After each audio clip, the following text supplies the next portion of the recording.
వైసీపీపై మంత్రి నిమ్మల రామానాయుడు ఆగ్రహం వ్యక్తం చేశారు. నాడు రసాయనాలతో స్వామివారి లడ్డూను తయారు చేయించిన జగన్ నేడు చట్టసభల్లోకి చెప్పులు వేసుకుని స్వామివారి ఫోటోస్ ని తీసుకొచ్చేలా చేశారని మండిపడ్డారు. వెంకటేశ్వర స్వామి పటాలను చులకనతో పేపర్లుగా ప్లకార్డులుగా మండలిలో వ్యవహరించి హిందూ సమాజంపై దాడి చేశారని ఘాటు వ్యాఖ్యలు చేశారు. స్వామివారి ప్రసాదంలో కూడా 240 కోట్ల కుంభకోణానికి పాల్పడ్డ వైసీపీకి తిరుమల గురించి మాట్లాడే అర్హత లేదని విమర్శించారు. హెరిటేజ్ ఎండపూర్ డైరీలకు కొనుగోలుదారే కానీ సరఫరాదారులు కాదని ఆయన స్పష్టం చేశారు. ఈవేళ వెంకటేశ్వర స్వామి గురించి మాట్లాడతారని చెప్పి వీళ్ళ ప్రశ్నిస్తూ ఉన్నా. సాక్షాత్తు సిబిఐ చెప్పింది షార్ట్షీట్లో 240 కోట్ల రూపాయలు కుంభకోణం లడ్డు ప్రసాదంలో జరిగిందని చెప్పిన తర్వాత కూడా జగన్మోహన్ రెడ్డి ఏ ముఖం పెట్టుకుని ఈవేళ వెంకటేశ్వర స్వామి గురించి మాట్లాడతాడని చెప్పి అడుగుతున్నా.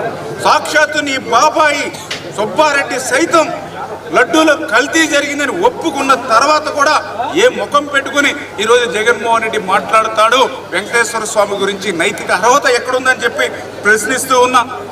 ఏ రకంగా అయితే ఈవేళ యొక్క నెయ్యి అనేదే లేకుండా రసాయనాల మిశ్రమం తయారైనటువంటి అటువంటి టెండర్లకు సంబంధించి నిబంధనలను అడ్డకోలుగా నిబంధనలు ఎందుకు సడలించారో ఈవేళ జగన్మోహన్ రెడ్డి ఈవేళ సమాజానికి చెప్పవలసినటువంటి అవసరం ఉంది.